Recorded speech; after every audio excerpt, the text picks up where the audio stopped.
Hello बच्चों, नमस्कार, good morning. कैसे हैं सभी लोग? उम्मीद करता हूँ बहुत अच्छे होंगे, बेहतर होंगे। तो आज हम लोग एक अपना नया टॉपिक शुरू करने जा रहे हैं। अच्छा, 3 टॉपिक हमारे कंप्लीट हो चुके हैं।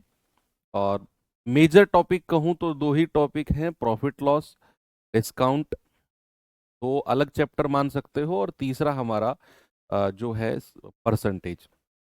आज एक मॉडरेट से चैप्टर की तरफ हम लोग मूव कर रहे हैं जिसका नाम है सिंपल इंटरेस्ट। बेसिकली चैप्टर एक ही है जिसका नाम इंटरेस्ट यानी कि ब्याज है। उसको 2 पार्टों में बांटा गया, सिंपल और कंपाउंड यानी कि साधारण और चक्रवृद्धि। और दोनों को फिर एक अलग अलग चैप्टर्स का रूप दे दिया गया है। तो हमारे सेगमेंट के सबसे मोस्ट इंपॉर्टेंट चैप्टर्स की बात अगर मैं करूं तो इंटरेस्ट यानी कि ब्याज, चाहे वो साधारण हो चाहे वो चक्रवृद्धि हो, ब्याज एक इंपॉर्टेंट सेगमेंट के रूप में आता है क्योंकि पूरे ब्याज से 1 से 2 क्वेश्चन पूछे जाते हैं। कई बार कई शिफ्ट में मैंने देखा कि कंपाउंड यानी कि चक्रवृद्धि से ही 2 सवाल पूछ लिए। मैंने कई शिफ्ट में देखा, एक क्वेश्चन आपका साधारण से पूछ लिया, एक क्वेश्चन आपका चक्रवृद्धि से पूछ लिया, कई बार दोनों क्वेश्चन साधारण से पूछ लिए, कई बार दोनों को मिलाकर एक ही क्वेश्चन। यानी कि अगर मैं ओवरऑल कहूं तो क्वेश्चन तो बनता ही है भाई, सवाल तो ब्याज से बनता ही है 100%। ऐसा कोई भी शिफ्ट नहीं है जहां पर ब्याज से सवाल ना बना हो। कई बार कंपाउंड से नहीं देगा, सिंपल से देगा, लेकिन क्वेश्चन जरूर देगा। और जब किसी चीज को लेकर हम 100% श्योर है तो क्यों ना फिर हम उसे पढ़ ही लें अच्छे से। तो एक क्वेश्चन तो हमारा 100% पक्का हो जाए कि सवाल कहीं से भी कैसा भी बने हम उसे कर लेंगे। तो चलिए इसी के साथ चैप्टर शुरू करते हैं। वही चैप्टर परसेंटेज से लिंक होगा ये। परसेंटेज शुरू की 10-15 मिनट की थ्योरी है, पढ़ लीजिए, फिर इसके बाद सवालों पे आ जाएंगे हम। भाई अगर मैं बात करूं ब्याज की, पूरे ब्याज की, यानी कि इंग्लिश में जिसको क्या कहते हैं, इंटरेस्ट।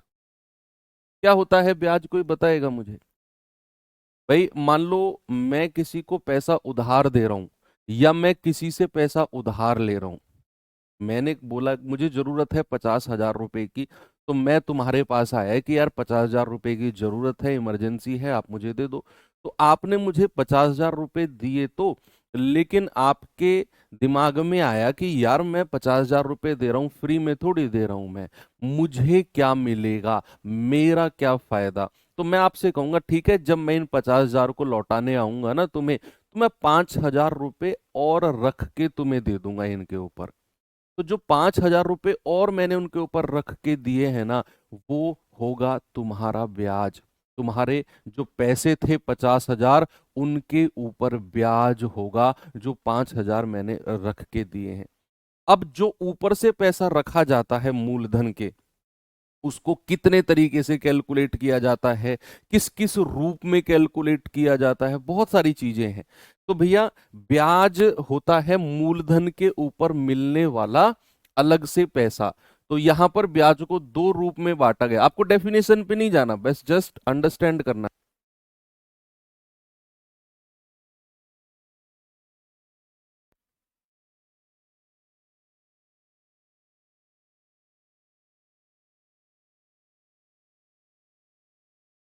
देखो, ब्याज 2 तरीके से होता है।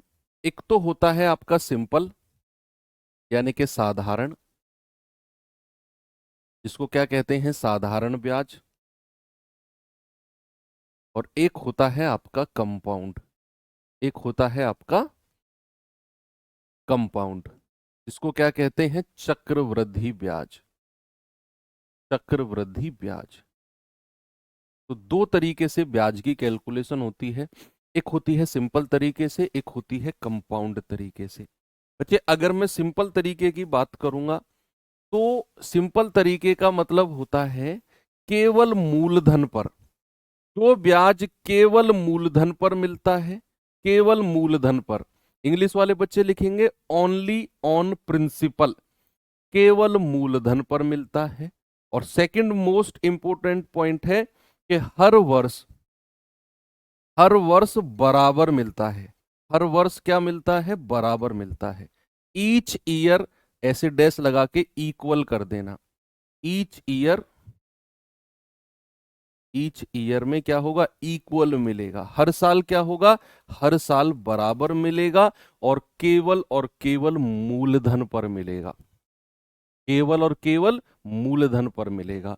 बच्चे चक्रवृद्धि के केस में ये दोनों पॉइंट रिवर्स हो जाते हैं कि भैया चक्रवृद्धि ब्याज केवल मूलधन पर नहीं मिलता, वो ब्याज के ऊपर ब्याज मिलता है। आप पॉइंट बना के लिख लो, जब मैं चक्रवृद्धि ब्याज पढ़ाऊंगा तब मैं लिखवाऊंगा।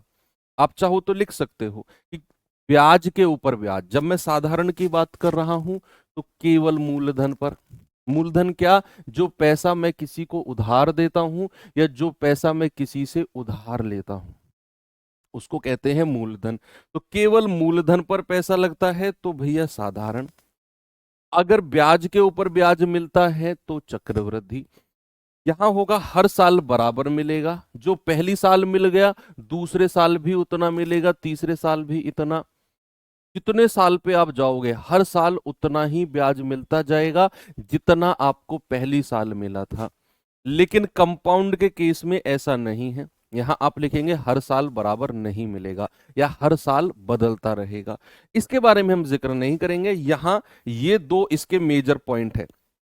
जब तक साधारण ब्याज कंप्लीट ना हो ये दोनों के दोनों पॉइंट आपके दिमाग में रहने चाहिए। मैं हर बार पूछूंगा, हर बार आपको याद दिलाऊंगा कि केवल मूलधन पर मिलेगा और हर साल बराबर मिलेगा। चलिए अभी हम एंटर करते हैं चैप्टर में जिसका नाम है हमारा साधारण ब्याज। चैप्टर का नाम क्या है बच्चा, चैप्टर का नाम है सिंपल इंटरेस्ट। सिंपल इंटरेस्ट, कुछ थ्योरी है इसकी। सिंपल इंटरेस्ट जिसको हम क्या कहते हैं, साधारण ब्याज। मेरा थोड़ा सा ये चैप्टर पढ़ाने का तरीका अलग होता है बच्चे, तो जो लोग मुझसे आज तक नहीं पढ़े हैं उन लोगों को मैं थोड़ा सा बताना चाहूंगा कि साधारण ब्याज हो सकता है आपने आज तक केवल एक ही फॉर्मूले पे पढ़ा हो कि मूलधन गुणा दर गुणा समय बटे 100, और इसी फॉर्मूले का यूज आपने हर सवाल में किया हो, चाहे उस सवाल में फॉर्मूले की जरूरत हो चाहे ना हो, लेकिन आपने उसी फॉर्मूले को लगाकर सीखा हो। तो आप लोगों को मैं कहना चाहूंगा कि मेरा तरीका थोड़ा सा अलग है। मैं रहूंगा इसी फॉर्मूले के इर्द गिर्द। बेसिक फॉर्मूला हमारा यही है, मूलधन गुणा दर गुणा समय बटे 100। रहूंगा इसी के इर्द गिर्द, लेकिन हम थोड़ा सा बेसिक कॉन्सेप्ट की तरफ ज्यादा फोकस करेंगे। इस फॉर्मूले को बनने से पहले या इस फॉर्मूले के बनने के पीछे क्या बेसिक कॉन्सेप्ट है, अगर आप वो वाला बेसिक कॉन्सेप्ट सीख गए तो शायद 90% क्वेश्चन में आपको इस फॉर्मूले की जरूरत नहीं पड़ेगी। अब इस फॉर्मूले के पीछे क्या वो बेसिक कॉन्सेप्ट है जरा देखते हैं। भाई अभी मैंने दो पॉइंट आपको बताए कि साधारण ब्याज केवल मूलधन पर मिलता है, हर साल बराबर मिलता है। अब मैं कुछ शब्दावली यानी कि कुछ टर्मिनोलॉजी की बात करूंगा जो इस चैप्टर में हम यूज करने वाले हैं। जैसे हमने प्रॉफिट लॉस के टाइम पे भी शब्दावली पढ़ी थी ना, डिस्काउंट में भी शब्दावली पढ़ी थी, ऐसे हम यहाँ पर कुछ टर्मिनोलॉजी देखते हैं। भाई सबसे पहला पॉइंट आता है आपका मूलधन, जिसको इंग्लिश में क्या कहते हैं, जिसको इंग्लिश में कहते हैं प्रिंसिपल, जिसको इंग्लिश में कहते हैं प्रिंसिपल, और इसको शॉर्ट फॉर्म में हम बोलेंगे पी। डेफिनेशन नहीं लिखनी है, जस्ट अंडरस्टैंड करना है, ऐसे वर्बली समझना है। मूलधन क्या होता है, जो पैसा उधार दिया जाए या जो पैसा किसी से उधार लिया जाए उसको हम क्या कहते हैं, मूलधन कहते हैं। क्या बोलते हैं बच्चे, मूलधन बोलते हैं। अगर मूलधन के बारे में एक चीज मैं आपसे और पूछूं, मान लो मैंने आपसे 1 लाख रुपए उधार लिया, मान लो सपोज दैट मैंने आपसे 1 लाख रुपए उधार लिया और वो ब्याज पे मिला है मुझे, आपने मुझे ब्याज पे दिया है। और ब्याज एक ऐसी चीज है जिसमें हर बच्चा जानता है, तो आपने मुझे ब्याज पर 1 लाख रुपए उधार दिया, हर साल ब्याज रहा, कुछ भी बढ़ता रहा। अगर 10 साल बाद कोई आपसे पूछेगा कि आपने कितना पैसा उधार दिया था इसको, यानी कि मुझे, तो आप क्या कहोगे, आप 1 लाख बोलोगे, चाहे वो बढ़ता बढ़ता आपका 10 लाख हो गया हो, चाहे उस पे ब्याज इतना लग गया हो कि वो 1 लाख का 10 लाख बन गया हो। लेकिन अगर आपसे कोई ये क्वेश्चन पूछेगा कि कितना पैसा उधार दिया, आप 1 लाख कहोगे। अगर कोई आपसे 50 साल बाद पूछेगा तो भी आप कहोगे कि मैंने 1 लाख रुपए उधार दिया था। इसका मतलब है कि जो मूलधन है, जो प्रिंसिपल है, वो कभी भी चेंज नहीं होता है। मूलधन जो एक बार आपने दे दिया वो हमेशा उतना ही रहेगा। चेंज होगा तो क्या, अगर आपका 1 लाख रुपया बढ़ते बढ़ते 2 लाख, 3 लाख, 4 लाख, 5 लाख, 10 लाख, 50 लाख हो गया समय के साथ, तो वो जो पैसा बढ़ा है वो बढ़ा हुआ पैसा मूलधन नहीं है, वो बढ़ा हुआ पैसा ब्याज का है। तो एक पॉइंट आपको यहां से मिल गया कि मूलधन कभी भी चेंज नहीं होता है, चाहे मैं साधारण ब्याज की बात करूं, चाहे मैं चक्रवृद्धि ब्याज की बात करूं, प्रिंसिपल कभी भी नहीं बदलता है। जो पैसा उधार दिया जाता है वो कभी भी चेंज नहीं होता है। अब अगला पॉइंट आता है हमारा समय, या जिसको क्या कहते हैं, समय अवधि। समय अवधि इंग्लिश में क्या कहते हैं बच्चे इसको? इंग्लिश में कहते हैं इसको टाइम पीरियड। टाइम पीरियड, इसको शॉर्ट फॉर्म में हम किससे डिनोट करेंगे? टी से डिनोट करेंगे। टाइम पीरियड क्या होता है बच्चे? टाइम पीरियड होता है जितने समय के लिए, जितनी अवधि के लिए पैसा उधार दिया गया। मान लो मैं आपसे 1 लाख रुपए उधार लेने आया और आपने मुझे वो 2 साल के लिए उधार दिया। आपने कंडीशन रख दी कि 2 साल बाद मुझे सारा पैसा वापस चाहिए। आपने कंडीशन रख दी कि मुझे 5 साल बाद वापस चाहिए पैसा। आपने कंडीशन रख दी मुझे 10 साल बाद वापस चाहिए पैसा। तो जो एक टाइम लिमिट आपने रख दी ना, वो होती है आपकी समय अवधि। यानी कि जितने समय के लिए, जितनी अवधि के लिए, जितने पीरियड के लिए पैसा दिया जाए उधार, उसको कहते हैं बच्चे समय अवधि। तीसरे नंबर पे आता है आपका ब्याज की दर। क्या आता है मेरे भाई? सबसे इंपॉर्टेंट पॉइंट यही है, ब्याज की दर सबसे ज्यादा इंपॉर्टेंट, जिसको इंग्लिश में क्या कहते हैं? Rate of interest. Rate of interest, rate of interest, इसको हम शॉर्ट फॉर्म में बोलेंगे आर। और मोस्ट इंपोर्टेंट, मैं कह रहा हूं पूरा निचोड़ इसी में है। इसे अगर आप समझ गए रेट ऑफ इंटरेस्ट को, तो फिर पूरे चैप्टर में मात्र औपचारिकताएं बचेंगी। कैसा भी कहीं से भी सवाल दे दूं आप उड़ा दोगे। तो अब मैं जो ये समझाने वाला हूं ब्याज की दर यानी कि रेट ऑफ इंटरेस्ट, इसे थोड़ा गौर से समझना। क्या होता है रेट ऑफ इंटरेस्ट? बच्चे मैं लिखूंगा इसके बारे में थोड़ा सा, तो मैं लिखने वाला हूं मूलधन पर, मूलधन पर, मूलधन पर मिलने वाला, मिलने वाला, मिलने वाला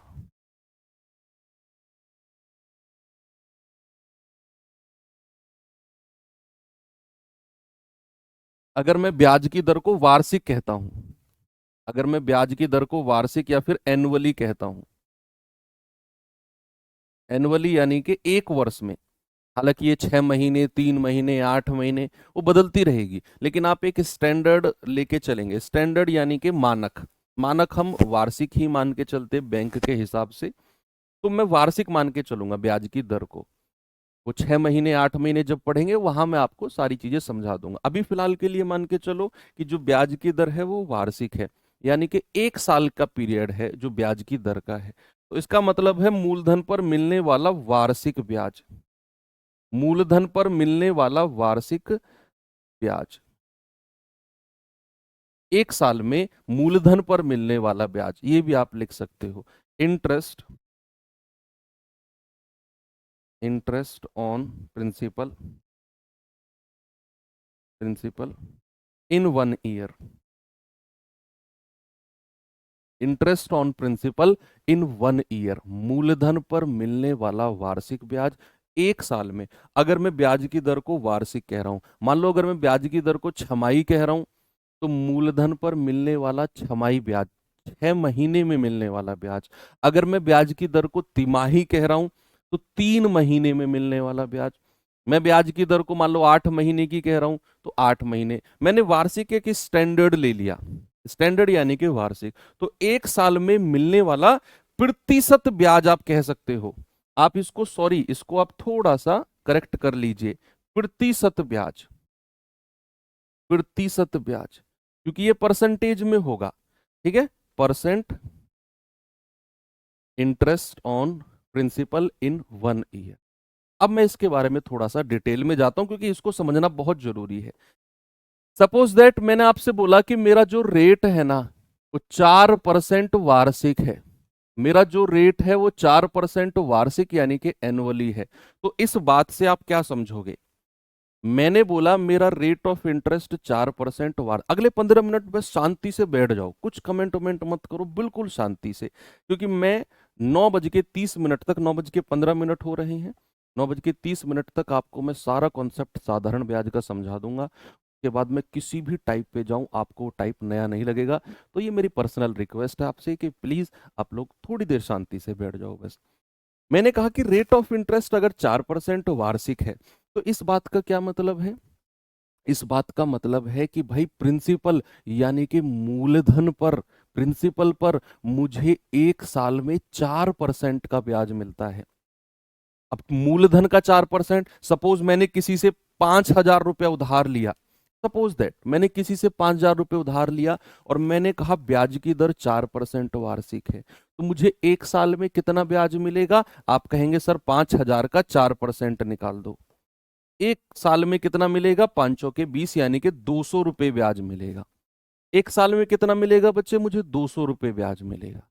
तो ये है इसका मतलब कि मूलधन पर मिलने वाला 1 साल में ब्याज 4%। अब जरा उन दोनों बात को याद करो जो मैंने आपको शुरू में लिखवाई थी, जो मैंने आपको शुरू में लिखवाई थी ये वाली, कि भैया जो साधारण ब्याज होगा वो केवल मूलधन पर मिलेगा। और ये सेकंड पॉइंट पे ध्यान दो, सेकंड पॉइंट पे, कि भाई हर साल क्या होगा, हर साल बराबर मिलेगा। अगर मैंने आपसे बोला कि रेट ऑफ इंटरेस्ट 4% वार्षिक यानी कि एनुअली है, तो 1 साल में कितना मिलेगा ये ब्याज जरा मुझे बताना। 1 साल में आप कहेंगे सर 1 साल में 4% रहेगा। अगर मैं कहूं बच्चे 2 साल में कितना मिलेगा, 2 साल में, तो आप कहेंगे सर 1 साल में 4%, 2 साल में 2 गुणा 4% यानी कि 8% मिलेगा। मैंने कहा वाह, क्योंकि हर साल 4%, 4% रहेगा ये, तो 1 साल में 4%, 2 साल में 8%। अगर मैं बच्चे आपसे पूछूं जरा मुझे बताना 5 साल में कितना मिलेगा, 5 साल में, आप कहेंगे सर 1 साल में अगर 4% है ना, क्योंकि वार्षिक है, तो 5 साल में कितना हो जाएगा, 5 गुणा 4%। सर 5 साल में हो जाएगा 20% ब्याज, 5 साल में कितना हो जाएगा, 20% ब्याज हो जाएगा। ऐसे करते करते अगर मैं आपसे पूछूं कि बताओ मुझे टी साल में कितना मिलेगा, टी साल में, टी ईयर में कितना मिलेगा, टी वर्ष में कितना मिलेगा, तो आप कहोगे सर टी गुणा 4%, टी गुणा 4%। टी की वैल्यू कुछ भी हो सकती है भाई, 1 2 3 4 5 6, 2.5, 3.5, 10.5, कुछ भी हो सकती है टी की। मैंने बोला टी वर्ष में कितना हो जाएगा, टी गुणा 4%। यानी कि यहां से आप एक चीज समझे कि रेट ऑफ इंटरेस्ट ब्याज की दर अगर आपको मिल गई और आपको अगर समय पता चल गया, तो आप उन दोनों की मल्टीप्लाई करके ये बता सकते हो कि कितना ब्याज, टोटल ब्याज कितना मिलेगा प्रतिशत में। तो ऐसे करके एक फॉर्मूला तैयार हुआ बच्चे कि अगर मुझे प्रतिशत ब्याज निकालना हो, अगर परसेंटेज इंटरेस्ट, इंग्लिश वाले बच्चे लिखेंगे, अगर मुझे परसेंटेज इंटरेस्ट यानी कि प्रतिशत ब्याज निकालना हो, जिसको मैं ऐसे भी लिख सकता हूं, तो मैं क्या करूंगा, मैं R% को यानी कि ब्याज की दर को मैं किससे मल्टीप्लाई कर दूंगा, टी से। R% को मैं किससे मल्टीप्लाई कर दूंगा बच्चा, टी से। क्या बात यहां तक आपको समझ में आ गई कि अगर मुझे R% दिया हो और मुझे समय दिया हो, मैं उन दोनों की मल्टीप्लाई करके ये बता सकता हूं कि टोटल ब्याज परसेंट में कितना मिलेगा, टोटल ब्याज परसेंट में कितना मिलेगा। अब मैं फिर से आगे लिखता हूं इसको कि प्रतिशत ब्याज यानी कि परसेंटेज ब्याज कितना है मेरा, ये है मेरा R% गुणा टी। अब जो ये मैंने प्रतिशत ब्याज निकाला है, ये किसका, ये किसका है ये। अब मान लो अगर मैंने कहा कि ये प्रतिशत ब्याज मेरा सपोज दैट 60% आ गया, तो ये 60% किसका, ये 60% किसका? आप कहेंगे सर मूलधन का। ये 60% किसका? आप कहेंगे सर मूलधन का। बात सही है क्या? मूलधन का 60%। तो अगर ये टोटल प्रतिशत ब्याज है are percent multiply by T, तो ये किसका है? मूलधन का। तो अगर मैं इसको और थोड़ा आगे पूछूं कि टोटल ब्याज कितना हो गया, टोटल ब्याज, तो आप कहेंगे सर मूलधन का। मूलधन का आर परसेंट गुणा टी। मूलधन का आर परसेंट गुणा टी। ये तो हमने प्रतिशत ब्याज निकाला और ये है हमारे पास मूलधन। तो मूलधन का आर परसेंट गुणा टी, और यहां से अगर मैं परसेंट का साइन हटाता हूं बच्चे, तो मुझे क्या मिलता है? साधारण ब्याज बराबर मूलधन गुणा दर। परसेंट का मतलब क्या होता है? बटे 100।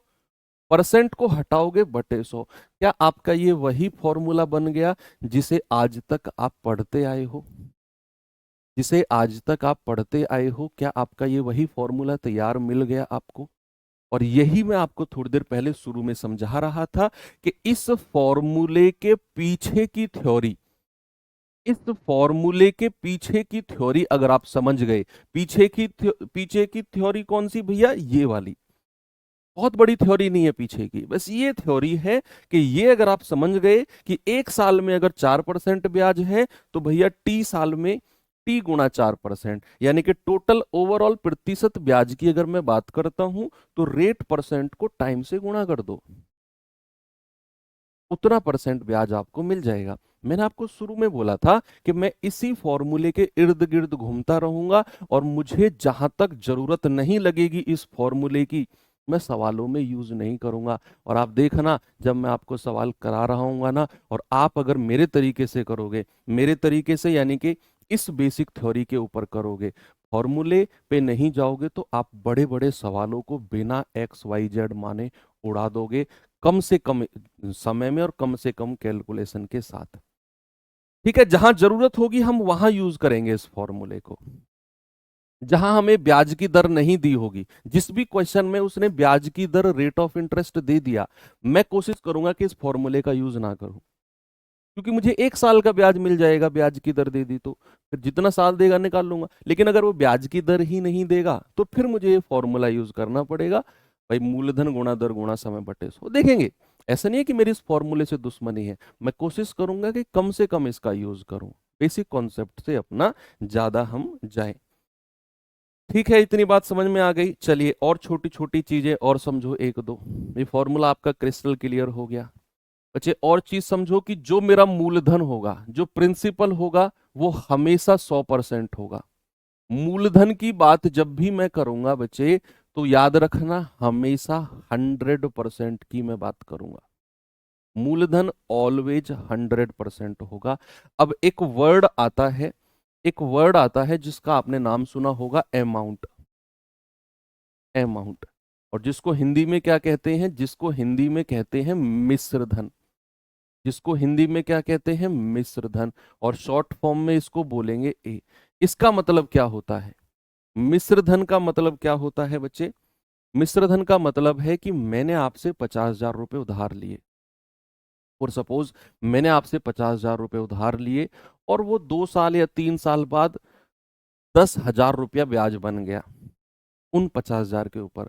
तो जब आप मुझसे उन पैसों को वापस लेने आओगे, तो आप कितने पैसे की डिमांड करोगे? क्या आप 50,000 रुपये लेकर मान जाओगे, या जो 10,000 रुपया ऊपर का है उससे बात बन जाएगी क्या? नहीं, 50,000 भी चाहिए, और जो ऊपर का 10,000 रुपया बना है वो भी चाहिए। आप मेरे पास आए, आपने कहा 50,000 तो मैंने आपको दिया है, उसके ऊपर जो ब्याज बना 2 साल 3 साल में, वो भी दो, सारा पैसा दो। तो सारा पैसा मतलब यानी कि आप मुझसे मिश्र धन लेके जा रहे हो।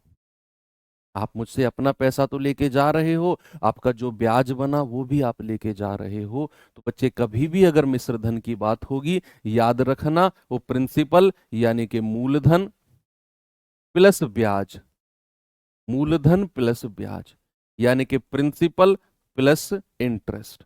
इन दोनों को अगर आप जोड़ दोगे तो आप कहोगे कि सर ये अमाउंट बन गया। मूलधन प्लस ब्याज अगर आप जोड़ देते हैं बच्चे तो आपको क्या मिलता है, आपको मिश्र धन यानी कि अमाउंट मिल जाएगा। ठीक है। और सपोज अगर मैंने आपसे बोला कि मेरे पास रेट ऑफ इंटरेस्ट, ये एग्जांपल कोने में करा रहा हूं मैं, मेरे पास ब्याज की दर 5% है, मेरे पास समय जो है वो 3 वर्ष है, तो मैं आपसे पूछता हूं अमाउंट कितने परसेंट हो जाएगा। आप जस्ट मुझे परसेंट में ही बता दो अमाउंट कितने परसेंट हो जाएगा। बच्चे मैं उम्मीद कर रहा हूं कि आप मुझे सही बताओगे। अगर मैंने कहा ब्याज की दर 5% एनुअली, स्टैंडर्ड मान के चलो, जब तक कि मैं लिखूं ना कि छमाही है तिमाही है, तब तक अगर मैंने केवल 5% लिख दिया, समझ जाओ ये वार्षिक की बात कर रहे हैं सर। मैंने कहा रेट 5% है, समय 3 साल है, ब्याज कितने परसेंट होगा, सॉरी अमाउंट कितने परसेंट होगा। तो सबसे पहले आप मुझे एक बात बताओ, ब्याज कितना हो जाएगा परसेंट में। परसेंट ब्याज कितना है बच्चा, परसेंट ब्याज का मतलब है रेट परसेंट को समय से गुणा कर दो। तो आप कहेंगे कि सर अगर 5% 1 साल का है तो 3 साल का कितना हो जाएगा, ये तो सर आप बता चुके हो। तो अगर मैं ब्याज को आपसे पूछता हूं तो आप कहोगे सर 5% की 3 में गुणा कर दो। सर ब्याज तो 15% हो गया। ब्याज कितना हो गया, ब्याज 15% हो गया टोटल। और अभी अभी हमने देखा कि मूलधन अपने आप में कितना होता है, 100%। मूलधन कितना होता है, 100%। और अगर मैं अमाउंट की बात कर रहा हूं तो मूलधन प्लस ब्याज, तो मूलधन कितना है 100% और ब्याज कितना मिला है 15%, तो टोटल अमाउंट कितना हो गया, 115% हो गया। किसी को कोई समस्या है, सबने बता दिया अमाउंट कितना हो गया 115%। एक और एग्जांपल मैं आपसे पूछता हूं, वन मोर एग्जांपल। अगर मैंने कहा किसी मूलधन का अमाउंट 130% है और समय जो है वो 6 ईयर है, तो ब्याज की दर बताना जरा कितनी हो जाएगी। देखते हैं कौन इसका जवाब मुझे बताता है। मैंने कहा किसी भी मूलधन का किसी भी पैसे का अमाउंट 130% है, समय 6 साल है, बता दो मुझे रेट ऑफ इंटरेस्ट कितना हो जाएगा। क्या बता सकते हो? मैं कह रहा हूं आपने अभी तक कहीं और से जैसे भी पढ़ा हो सकता है इसी तरीके से पढ़ो। मैं ये नहीं कह रहा हूं मैं दुनिया का सबसे अलग तरीका पढ़ा रहा हूं, लेकिन अगर आपने इससे अलग तरीके से पढ़ा हो तो आपको थोड़ी सी प्रॉब्लम आ सकती है, तो प्लीज थोड़ा दिमाग खोल के पढ़ें। आपको मैं यहाँ बेसिक नॉलेज देने वाला हूँ। आपको फील आएगी, हर सवाल में फील आएगी कि हाँ यार, तो प्रैक्टिकली मैं सोच सकता हूँ सवाल को। भाई अमाउंट 130% को पहले दो हिस्सों में तोड़ लो। 130% को क्या मैं अलग कर सकता हूँ 100% का मूलधन। भाई 100% का मूलधन तो अलग कर लो, और ब्याज कितना बचा है 30% का ब्याज। 30% का ब्याज। अब जो ये 30% है, ये दो चीजों को मल्टीप्लाई करके बना होगा। जो 30% का ब्याज है, ये दो चीजों को मल्टीप्लाई करके बना होगा। किस किस को, रेट ऑफ इंटरेस्ट और टाइम को। मुझे समय दे दिया 6 साल, मुझे समय दे दिया 6 साल। अब मैं 6 को किस संख्या से मल्टीप्लाई करूं कि मुझे 30% मिल जाए। मैं 6 यानी कि 6 को किस नंबर से मल्टीप्लाई करूं कि मुझे 30% मिल जाए। आप कहोगे 6 पंजे 30 होता है सर, 5 से गुणा कर दो। तो यही मेरी ब्याज की दर आ गई, यही रेट ऑफ इंटरेस्ट आ गया 5, क्योंकि 6 पंजे 30 होता है, रेट ऑफ इंटरेस्ट 5% है। So simple. ऐसे आप बड़े आराम से निकाल सकते हो। यही थ्योरी थी साधारण ब्याज की। 9:30 तक का टाइम लिया था, 9:29 पे थ्योरी खत्म कर दी मैंने। इतनी थ्योरी अगर आपने पढ़ ली और ये आपको समझ में आ गई, एक बार मुझे थम्स अप करके बता दो, ताकि मैं आगे कॉन्फिडेंटली अपना एक स्टेटमेंट बोल सकूं कि आप साधारण ब्याज का 80% सीख चुके हो केवल आधे घंटे में। 20% केवल आपको क्वेश्चंस को देखकर कैसे उनको सॉल्व करना है ये सीखना है। बाकी थ्योरी 80% आप साधारण ब्याज सीख चुके हो। आपको लग रहा होगा कि ओ सर ये तो बड़ा आसान था जो आपने समझाया। हाँ भाई, यही है, जो भी कुछ है साधारण ब्याज में यही है। एक सवाल आपने पक्का कर लिया अपना। अब सवाल देखना आप।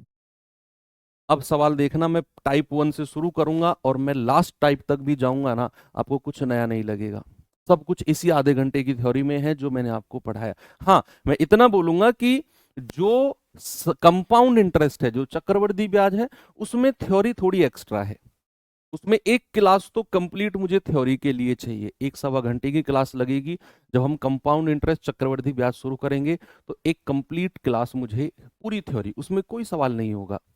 एक पूरी क्लास थ्योरी की लेंगे, उसके बाद 3 क्लास में हम क्वेश्चन करेंगे, तो टोटल 4 क्लास का टारगेट है मेरा कंपाउंड इंटरेस्ट का। आप बताइए जल्दी से इसका जवाब।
बताइए भाई, क्या जवाब है? ए, अरे वेरी गुड। कह रहे एलेक्स ने 6% वार्षिक साधारण ब्याज की दर पर एक बचत बॉन्ड में 1500 का निवेश किया। 4 साल बाद कितना ब्याज मिलेगा? देखो, अब आपको क्या जरूरत है फॉर्मूले की, मूलधन गुणा दर गुणा समय बटे 100? मुझे लगता है जरूरत नहीं है।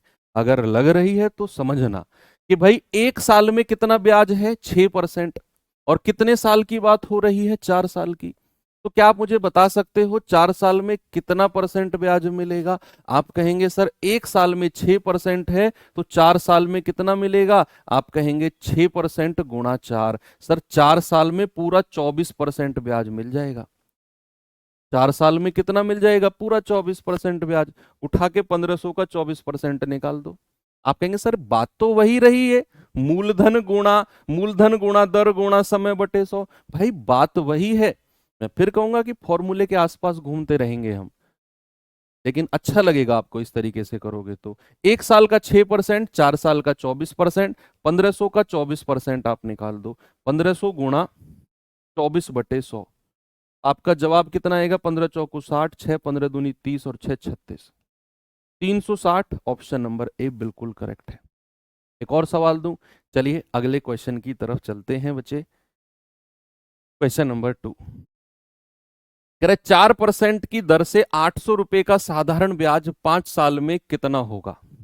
अब जल्दी से मुझे बता दीजिए। टाइप 1 है, बहुत बेसिक, बिल्कुल जीरो लेवल लिया है मैंने टाइप 1। आप कहेंगे 4% की दर है, ओके, 5 साल की बात हो रही है। कह रहे बताइए कितना साधारण ब्याज होगा, मूलधन आपको 800 रुपए दिया है। आप कहेंगे कि सर 1 साल का 4%, तो 5 साल का ब्याज कितना हो जाएगा? 5 साल का टोटल हो जाएगा 20%। उठा के 800 का 20% निकाल दो। 800 का कितना? 20%, 20/100। तो ये आ जाएगा 8 दूनी 16, यानी कि 160 रुपये। कितना हो जाएगा? 160 रुपये। ठीक है, आगे बढ़े। नेक्स्ट क्वेश्चन नंबर 3 ये रहा।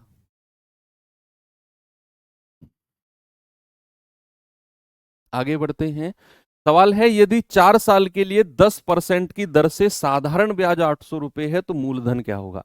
इस क्वेश्चन में आपसे मूलधन पूछ लिया, और मूलधन कितने परसेंट होता है अपने आप में? भाई साहब आप बताओ, ग्रीन जर्सी, आप बताइए। बहुत देर से चुप बैठे हो, आप दिख रहे हो मुझे, ग्रीन जर्सी आपसे कह रहा हूँ, सीधे होके बैठो। कितना होता है मूलधन? 100% होता है ना? तो बोलते क्यों नहीं हो फिर? 4 साल में 10% के हिसाब से साधारण ब्याज 800 रुपए है। भाई रेट अगर समय अगर 4 साल है, रेट अगर 10% है, तो 4 साल का ब्याज कितना हो जाएगा? आप कहेंगे 4 गुणा 10%, सर 40% ब्याज हो जाएगा। और इसी 40% की वैल्यू किसके बराबर है? इसी 40% की वैल्यू 800 रुपए के बराबर है। इसी 40% की वैल्यू किसके बराबर है? 800 रुपए के बराबर। तो जरा मुझे बताना, 1% की वैल्यू कितनी हो जाएगी? 800/40। 1% की वैल्यू कितनी हो जाएगी? 20। तो 100% की वैल्यू कितनी हो जाएगी? 100% की वैल्यू हो जाएगी 20 गुणा 100। यानी कि आपका जवाब आ गया 2000 रुपए। और यही 100% को हम क्या कहते हैं बच्चे? इसी 100% को हम मूलधन कहते हैं। जरूरत पड़ी फॉर्मूले की? नहीं पड़ी होगी, बिल्कुल भी नहीं पड़ी होगी। इस पे आ जाओ, क्या जवाब होगा बताइए। सवाल है, यदि 8% साधारण ब्याज की दर पर 3000 की राशि 3600 हो जाए तो कितना समय लगेगा? 3600 हो जाए, 8% साधारण ब्याज की दर पर 3000 रुपए की राशि 3600। देखो, अब मैं आपको एक चीज थोड़ा सा डिटेक्ट करना सिखा रहा हूं, ध्यान देना जरा। किसी इंग्लिश में तो कोई दिक्कत नहीं है, किसी भी संख्या से पहले अगर ये लिखा हो अमाउंट्स टू, तो समझ जाओ वो बात मिश्र धन की कर रहा है, अमाउंट की कर रहा है। इंग्लिश में समझने में कोई दिक्कत नहीं है, वो लिखा होगा अमाउंट्स टू यानी कि मिश्र धन। और हिंदी में अगर किसी भी संख्या से आगे ये लिखा हो जाती है, कोई धनराशि 3600 हो जाए या 3600 हो जाती है, कोई धनराशि 15,000 हो जाती है, ये वर्ड चाहे साधारण ब्याज की बात करूं चाहे कंपाउंड इंटरेस्ट की बात करूं, किसी भी नंबर के आगे अगर ये लिखा हो ना, हो जाती है, समझ जाना वो मिश्रधन है, वो अमाउंट है। अक्सर बच्चे ये पता ही नहीं कर पाते हैं कि कैसे पता करें कि ये मिश्रधन है। उनका ये जवाब है कि किसी भी पैसे से, किसी भी संख्या से आगे अगर ये वर्ड लिखा हो कि कोई धनराशि इतना हो जाती है, यानी कि वो मिश्रधन दिया हुआ है। इंग्लिश में तो अमाउंट्स टू कहेगा या बिकम्स कहेगा कि एन अमाउंट बिकम्स इतना, बिकम्स का मतलब भी मिश्रधन ही है। अब कह रहा 3000 रुपए की राशि है वो 3600 हो जाती है, यानी कि मेरा जो मूलधन था, जो प्रिंसिपल था, वो 3000 रुपए था, और 3600 क्या हो गया? 3600 हो गया अमाउंट। अब मैं इसे दो तरीके से करूंगा। एक तो मैं फॉर्मूले का यूज करूंगा, क्योंकि मुझे यहां पर समय नहीं दिया हुआ, ब्याज की दर दी हुई है लेकिन समय नहीं दिया हुआ। तो मैं सीधा पहले ब्याज बताऊंगा। साधारण ब्याज कितना है? साधारण ब्याज है 3600 में से 3000 माइनस कर दो। भाई 3600 में से 3000 माइनस करूंगा तो मुझे पता चलेगा 600 रुपए का ब्याज है। 600 रुपए का क्या है? 600 रुपए का ब्याज है, क्योंकि मैंने 3000 रुपए किसी को दिए और मुझे 3600 रुपए वापस मिले, तो यानी कि उसमें 600 रुपए का ब्याज रहा होगा। अब या तो आप इस पे, एक तो तरीका है फॉर्मूला लगा दो कि साधारण ब्याज बराबर मूलधन गुणा दर गुणा समय बटे 100। तो मूलधन कितना है मेरा? 3000। रेट कितना है? 8%। समय मुझे चाहिए बटे 100, और बराबर साधारण ब्याज कितना आया है? 600 रुपए। तो यहां से कैलकुलेट करके आप टाइम निकाल लो, यहां से कैलकुलेट करके क्या करो, टाइम निकाल लो। आप 2 जीरो से 2 जीरो उड़ा दो, कोई समस्या नहीं है। 30 से जाएगा 20 बार, है ना भाई? 1 जीरो से 1 जीरो गया, और 3 से काटेंगे 60 को 20 बार जाएगा। अब 8 से डिवाइड कर दो, टाइम आ गया 20/8। तो 4 दूनी 8, 4 पंजे 20, 5/2 यानी कि 2.5 साल। तो टाइम कितना आ गया बच्चे? टाइम आ गया 2.5 साल। एक तो हो गया तरीका ये। आप कहेंगे सर उसी तरीके से बताओ, मजा आ रहा था उसी तरीके में।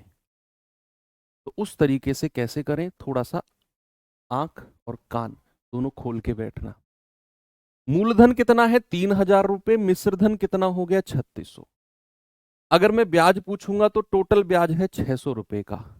अगर मैं आपसे पूछूं इस ब्याज को प्रतिशत के रूप में बताओ, ये 600 रुपए तो आपने रुपए में आ गया, अगर मैं कहूंगा परसेंटेज में कितना होगा ये ब्याज, तो आप कहोगे सर परसेंटेज में अगर इस ब्याज को बदलना होगा ना, तो कितना ब्याज है 600 रुपए का डिवाइडेड बाई मूलधन, प्रिंसिपल कितना है। ये 600 रुपए का ब्याज जो है ये मूलधन पर मिला होगा, जो कि मेरा मूलधन 3,000 रुपए है, तो 600 बटे 3,000 और मल्टीप्लाई बाई 100। 2 जीरो से 2 जीरो गया, 1 जीरो से 1 जीरो गया, 3 से जाएगा 20 बार, यानी कि मेरा जो प्रतिशत ब्याज है बच्चे वो 20% आ गया। मैंने क्या बोला कि भैया ये 600 रुपए का ब्याज है, मूलधन 3,000 पर मिला, तो 600 बटे 3,000 गुणा 100, 20% ब्याज है। अब मुझे पता है जो प्रतिशत ब्याज होता है वो ब्याज की दर गुणा समय होता है, बराबर 20% प्रतिशत ब्याज है, तो समय कितना आ गया 20/8, और वही 20/8 जो हमने सॉल्व किया है 2.5। दूसरा तरीका ये हो गया, आपने इस ब्याज को परसेंट में बदल दिया और फिर आपने प्रतिशत ब्याज होता है ब्याज की दर गुणा समय, दोनों को गुणा करके 20% के बराबर कर दिया, समय आ गया यहां से। दूसरा ये तरीका है, पहला ये तरीका है। ठीक है, चलें आगे, इस सवाल पे आइए जरा जल्दी से। बच्चा मुझे इस सवाल का जवाब बताएंगे, सेम क्वेश्चन है बिल्कुल, क्या जवाब होगा।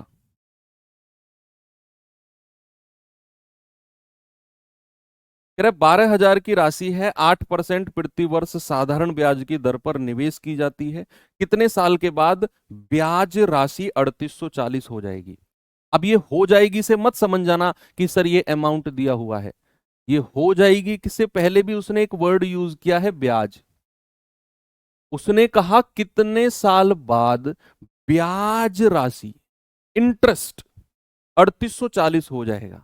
ये हो जाएगा से सर आपने तो कहा था जहां हो जाएगा लगेगा अमाउंट, अरे भाई पूरा तो पढ़ लो। अगर वो कहेगा कितने साल बाद यह धनराशि, यानी कि ये जो मूलधन है यह धनराशि हो जाएगी, तब ये अमाउंट की बात होगी। अब उसने साफ कह दिया कि कितने साल बाद ब्याज की राशि 3,840 हो जाएगी, यानी कि ये ब्याज 3,840 दिया हुआ है, कितने साल बाद। दोनों तरीके में से किसी भी एक से कर सकते हो, मैं एक फॉर्मूला वाला तरीका बता रहा हूं, दूसरा वाला आप खुद अपनी रफ कॉपी में ट्राई करना कि पहले इसे परसेंटेज में चेंज करो, 3,840 बटे 12,000 गुणा 100, और फिर उसको 8% से डिवाइड कर दो। ओके, आप फॉर्मूले से कर सकते हो कि साधारण ब्याज बराबर मूलधन गुणा दर गुणा समय बटे 100। आप जल्दी से इसे कैलकुलेट करके बता दो। 2 जीरो से 2 जीरो गया, 1 जीरो से 1 जीरो गया, 12 तिया 36, 12 दूनी 24, और 8 से जाएगा 8 चौकू 32। टाइम कितना आ गया 4 ईयर। ऑप्शन बी मेरा करेक्ट है। आगे सभी का, अगले सवाल पे चलते हैं। ये सवाल बताइए बच्चे जल्दी से।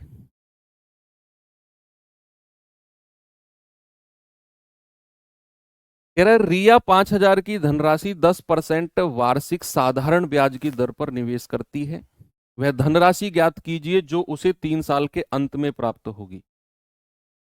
5,000 रुपए अगर मैं आपको ब्याज पे देता हूं तो 3 साल बाद मुझे कितना मिलेगा।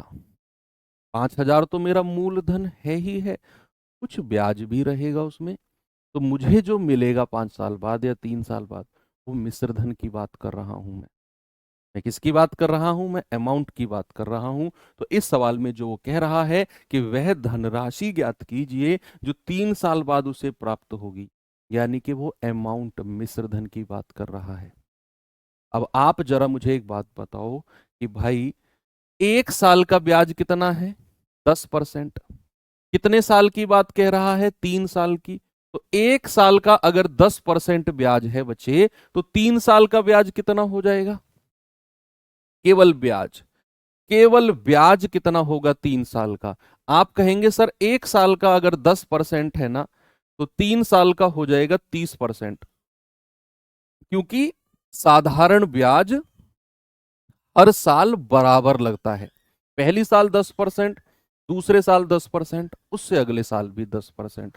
तो 3 साल का ब्याज 30%, तो अमाउंट कितना हो जाएगा? 100% में जोड़ दो, अमाउंट हो जाएगा 130%। थोड़ी देर पहले समझाया था ना, अमाउंट बराबर क्या होता है? 100% का मूलधन प्लस ब्याज। तो भैया 100% प्लस 30%, अमाउंट 130% हो गया। 5,000 का 130% निकाल दो, हो गया सवाल। 5,000 का 130% निकाल दो, 13×5 = 65, और 1 0 और 1 0 2 0। क्या जवाब हो गया? 6500। Option number D. ले लो, हो गया। आप लगाते रहो मूलधन गुणा दर गुणा समय बटे 100, फिर 5,000 में जोड़ो, कोई जरूरत ही नहीं है। आपने सीधा 30% ब्याज कहा, अमाउंट 130%, 5,000 का 130%, 6500। ओके, आगे बढ़ू। चलिए, ये सवाल देखिए थोड़ा सा।